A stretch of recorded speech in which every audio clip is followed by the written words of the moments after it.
Michel de Montaigne, la gloire et le repos sont choses qui ne peuvent loger au même gîte.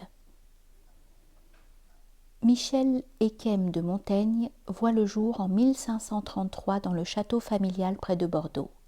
Il partage la vie de modestes paysans jusqu'à 3 ans, ce qui le sensibilise à l'existence difficile des gens du peuple. Il reçoit une stricte éducation et n'est autorisé à parler que le latin jusqu'à 6 ans, le français étant sa seconde langue. À partir de 1557, Montaigne devient conseiller à la cour des aides de Périgueux, puis de Bordeaux, avant de se démettre de sa charge pour se consacrer entièrement à la lecture dans sa bibliothèque. Il publie le premier volume de ses essais en 1580 et enrichira cet ouvrage jusqu'à sa mort en 1592. En 1580, il entreprendra un voyage à travers l'Europe pour soigner des calculs rénaux. Il renoue avec la politique en 1581 et devient maire de Bordeaux jusqu'en 1585. Dans le chapitre de la solitude du livre 1 de ses essais, Montaigne revient sur un thème déjà souvent abordé par les anciens, celui des dangers intellectuels et moraux qu'implique la vie au contact des autres, et celui de la valeur de la solitude. Ce n'est pas tant la solitude physique qui importe à Montaigne que la capacité à résister à la tentation de se conformer sans discernement aux opinions et aux comportements de la foule. Il établit un parallèle entre le désir d'être approuvé par les autres et l'attachement immodéré aux biens matériels. Ces deux passions nous diminuent, estime Montaigne. Il n'en conclut pas pour autant que nous devons renoncer à l'une et à l'autre, mais que nous devons cultiver un certain détachement à leur endroit, moyennant quoi nous pourrions les apprécier et même en tirer profit. Mais nous ne leur serons pas asservis du point de vue émotionnel, et nous ne serons pas anéantis si nous les perdons. Pour Montaigne, notre désir d'être approuvé par le plus grand nombre est lié à la poursuite de la gloire ou de la renommée.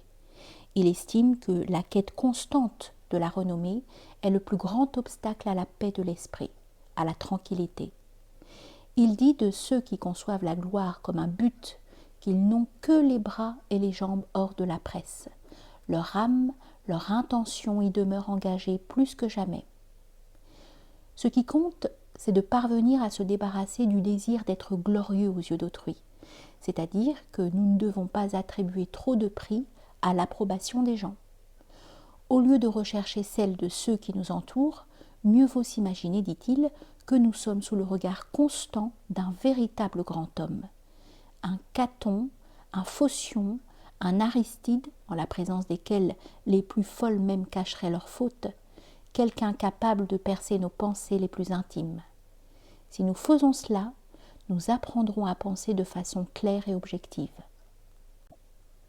À trop se préoccuper de l'opinion d'autrui, on finit par se corrompre, soit parce qu'on finit par imiter les méchants, soit parce qu'on finit par les haïr au point d'en perdre la raison. Dans un chapitre ultérieur, Montaigne dénonce à nouveau la recherche de la gloire en notant que son acquisition tient si souvent au pur hasard qu'il est absurde de lui accorder une quelconque valeur.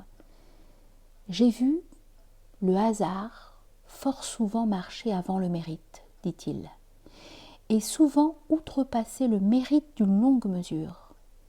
Il souligne aussi qu'en incitant, comme le fait Machiavel, les hommes d'État et les chefs politiques à valoriser la gloire plus que tout, on leur apprend simplement à ne jamais rien apprendre s'ils n'ont pas sous la main un auditoire tout acquis, toujours disposés à vanter leur talent et chanter leurs prouesses. Citation. La contagion est très dangereuse en la presse. Il faut ou imiter les vicieux ou les haïr.